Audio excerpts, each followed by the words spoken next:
He said, it's better to walk alone than to walk with a fool. If you want, consciously you can evolve in this evening. There is no limit as to how a human being can become. This is something that every human being must do. Then coming together will be hugely rewarding.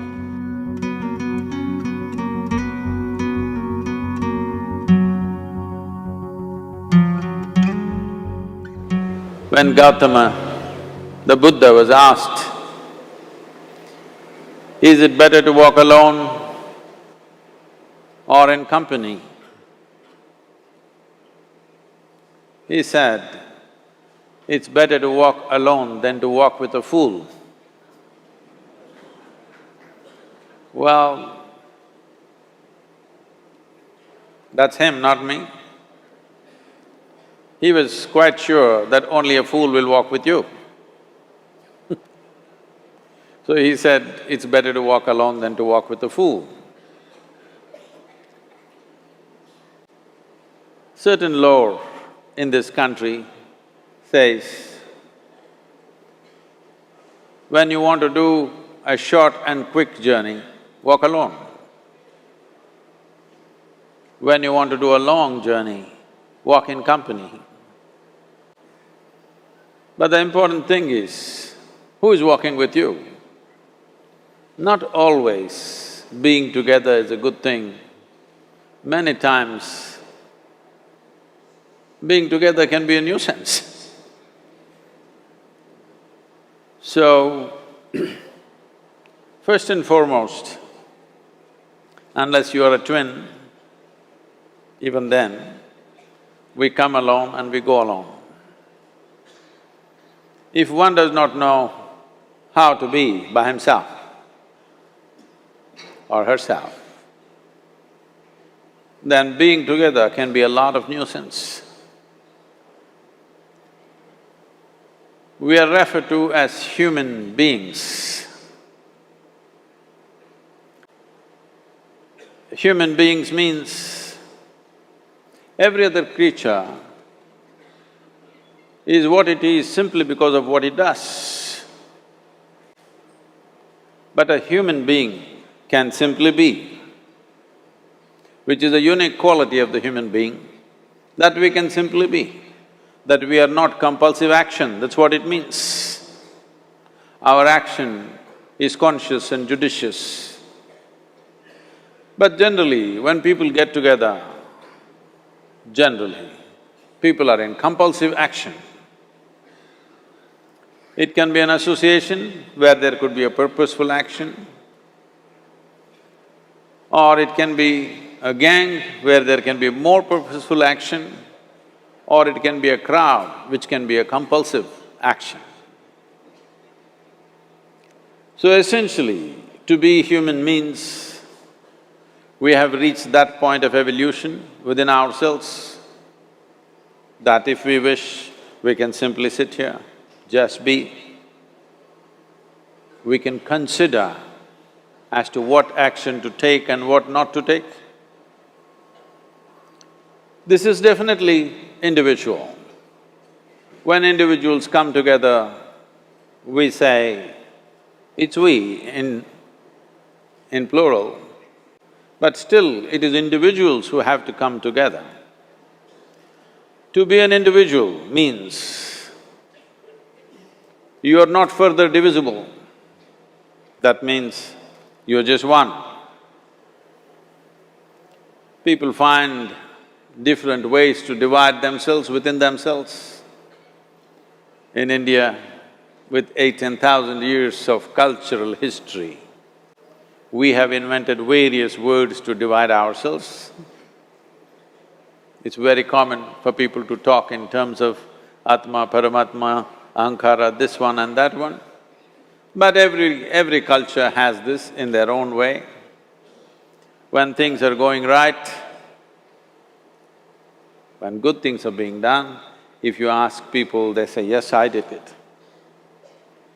When things don't go right, when things go wrong, then they will try to find somebody. If they don't find anybody, He is always there.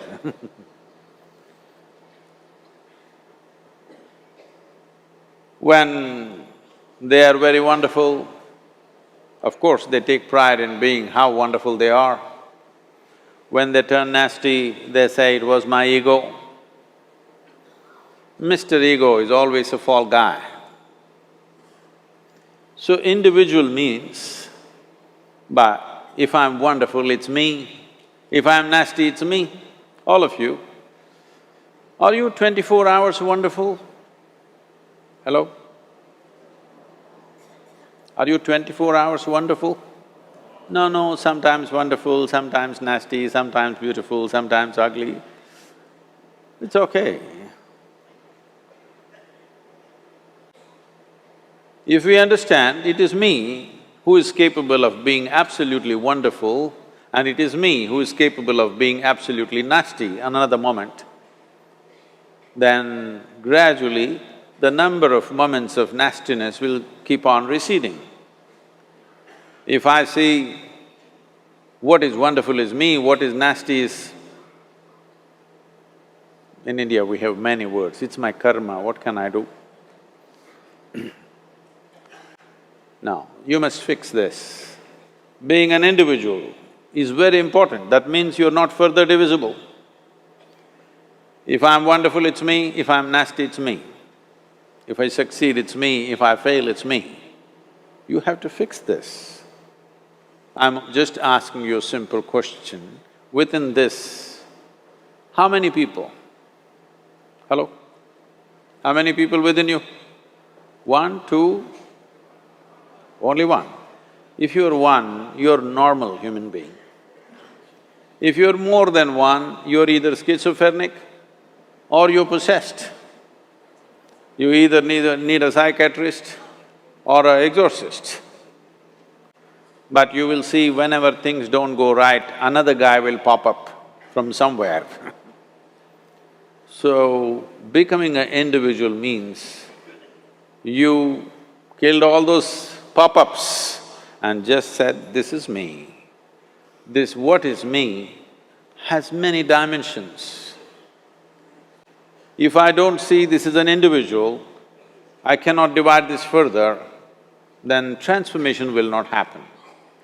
If transformation does not happen, if people come together in that state, there will be more mess than solutions. All creatures hang out together.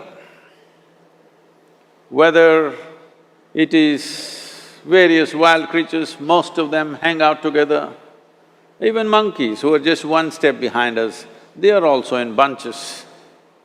It is only human being who can sit alone and transform himself or herself, because this is the prerogative of being human, that we can simply be. This is why you are called human being, you're capable of being. You're not in a compulsive state of activity. If you want, consciously you can evolve. In this evening you can evolve, if you're willing. It doesn't take 1,000,000 years, because our evolution is not biological anymore, our evolution is conscious. For every other creature, it is fixed. Nature has fixed two lines within which every other creature lives and goes. But once you have come as a human being, there is only bottom line, there is no top line. There is no limit as to how a human being can become. So before we associate ourselves with people, it'll be good every day in the morning or a certain period of your life, if one withdraws to spend a little time with oneself and see how, in what ways can this be little better than the way it was yesterday, this life? How